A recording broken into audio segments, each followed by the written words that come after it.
In Japan, when September comes around, Halloween preparations begin.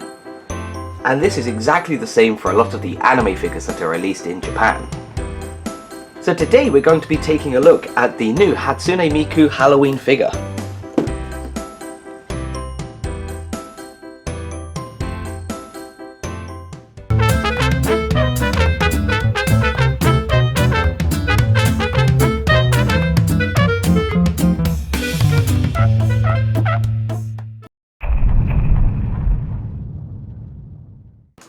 Hey everyone, thanks for coming back for another figure opening video today. Today we're going to be opening the new Halloween Hatsune Miku figure that's just been released here in Japan.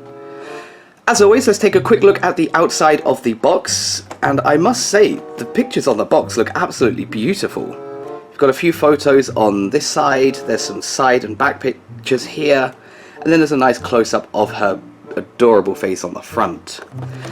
On this side, however, there is also an illustration, and it says down here that the artist's name is Tama. So he must be a very famous artist, I hope.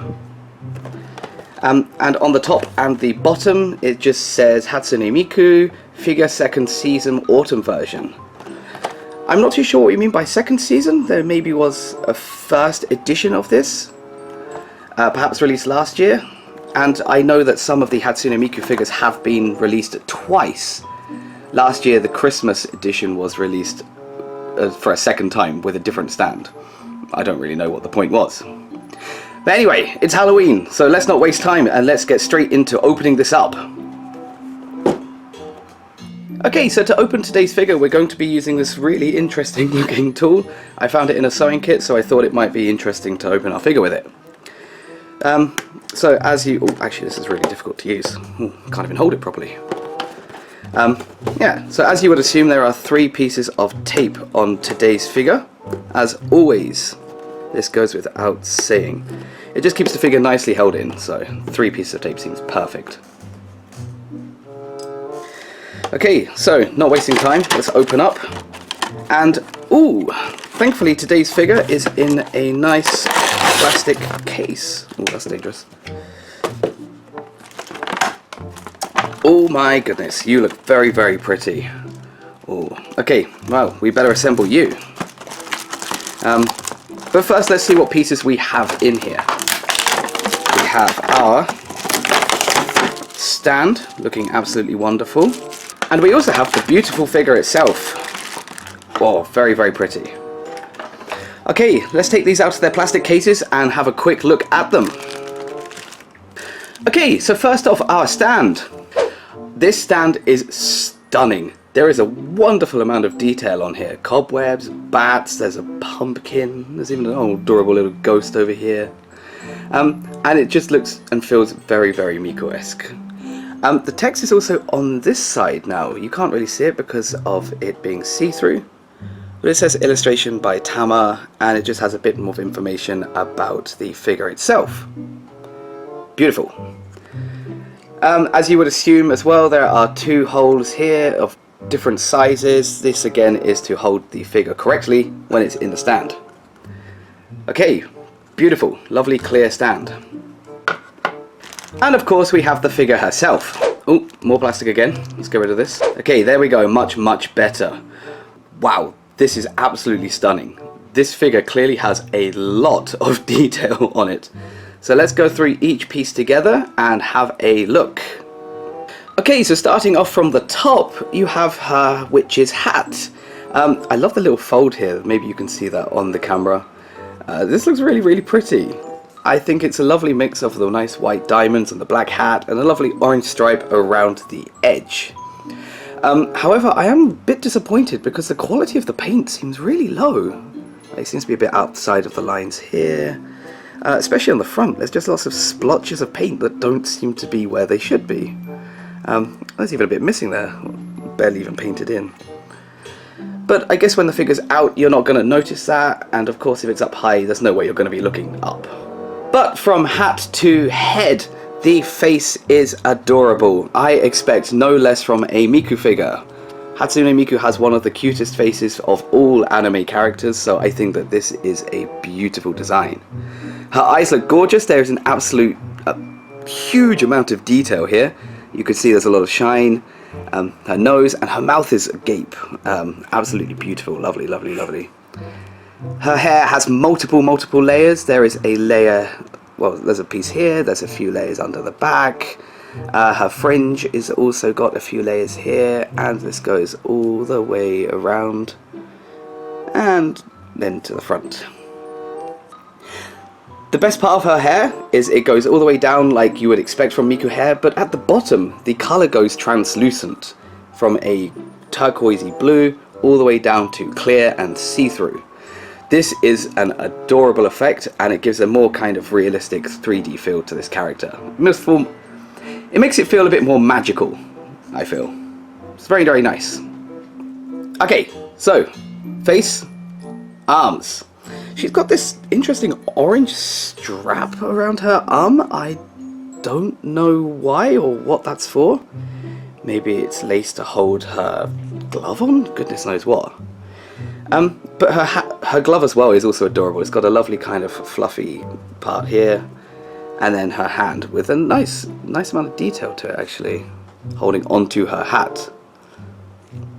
And also on this hand, if the camera will focus, you can see there is a tiny green bow here. This is very pretty, and on the other hand, which is holding this kind of very hollowed out pumpkin, or jack-o'-lantern, there is a purple bow. So two different colours, and this matches very, very nicely with the bow around her neck.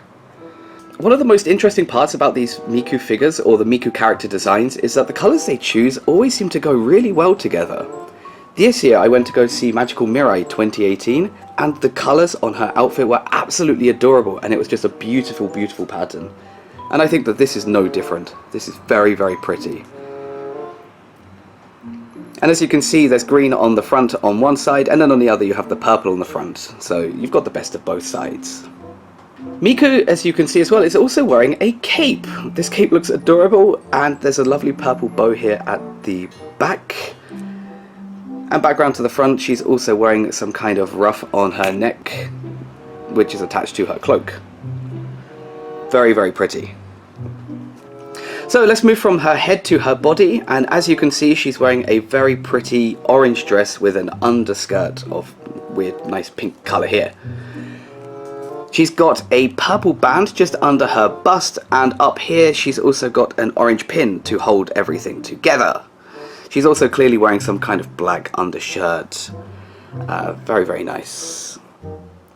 Maybe you can see from this shot here as well, the dress itself seems very, very glossy, and it kind of takes away from the nice, more matte colour of her hair and her hat. So it's not the best, but it still looks very, very nice. You can't really see too much around the back, but this is a good part to point out that this has the same diamond shape around her dress that she also has on her hat. And thankfully here, it looks like this is a bit better painted on, so this is very, very nice. And she's also got this pink underdress part here, which gives a bit more of a 3D effect to the figure. It kind of makes her dress stand out a bit more. Something slightly disappointing about her dress, however, is that on the figure here, you can see that the costume, this purple part, is clearly see-through. But on here, oh, it's just a solid pink colour, so it's kind of upsetting. You can also see on her dress that she's got different colours on the diamonds and the points around here, but here is just white. Maybe I'm being a little nitpicky with that, but I think it would make it look much, much prettier. Although this figure doesn't really need to look that much prettier, it's already perfect. We had a quick look at this earlier, but she also has a jack-o'-lantern in one hand. This doesn't light up, thankfully, otherwise the figure itself would probably melt. But it's hollow inside, so this has been made very, very nicely. But again, it feels very, very plain. I guess if you're in a distance, it just looks very pretty and cute altogether. But if you're looking up close and trying to get a bit more detail, it's just not the best. Today we even came prepared with some of our own little jack-o'-lanterns for this Halloween part, and these look like they've got more detail. But either way, very pretty. Okay, moving further down, I feel a bit more confident today showing you the pants area because she's wearing bloomers. Yay! I don't feel like a bit of a weirdo doing this. These are quite nice, actually. I think they go very, very nicely with this dress, and they go all the way up to her waist. That's crazy, crazy high. I wish the lighting would show a bit better there. But she has one leg up skipping, a bit like the Rem Red Hood figure we looked at recently. And she has one leg which the whole figure will be held up from, like so. Unfortunately, her shoes don't have much detail on them, except for these two bows here. Yeah, there's not really too much to talk about on the feet this time. And of course, we also have the bows on this side. So very, very pretty, but nothing that really stands out. Okay, let's put the figure in her stand and let's have a look to see how she looks as one unit. Huh, that was very, very simple. That was actually really easy. A lot of the figures recently have had a lot of trouble trying to get into the stand, and this one, they fit perfectly into these holes, so very, very happy. But overall, this figure is absolutely adorable. My main qualms are a bit of the colouring here on the dress, and how the dress itself is shiny, which is contrasting a lot with the matte kind of colour of her hair and everything else. But there you have it. That is the Hatsune Miku Halloween figure for 2018. And remember, this is the second season figure. So let's give you a few close-ups and try and give you a bit more of a detailed look at this figure. Check it out.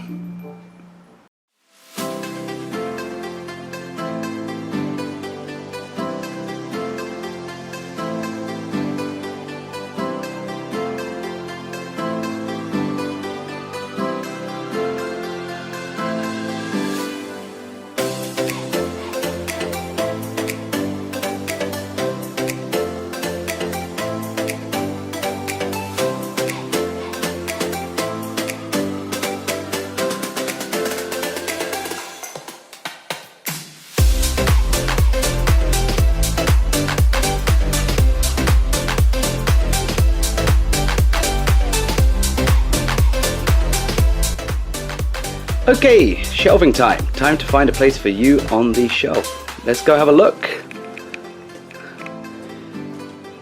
Recently I've been trying to make sure that I'm prepared when I put these onto the shelves, so we have actually got a nice place to put her.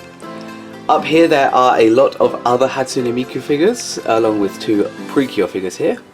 But I think that she's going to go very nicely in this corner up here.